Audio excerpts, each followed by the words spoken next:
Hi there, I'm Leon van Wyk, Executive Mayor of George Municipality. I'm at the Outeniqua Wastewater Treatment Works today,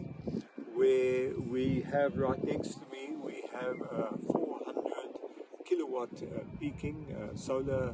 PV plant that we've installed, and we are working towards getting this linked up to actually provide electricity by the end of July into our sewage treatment works here. And then we are also busy finalizing a tender process for roughly 4.8 megawatt hours worth of battery energy storage that we are going to be implementing, and that 4.8 will be split up between various installations and treatment works around George, so that we can provide that battery storage as well as the solar, as we try and compensate for load shedding as is caused by Eskom.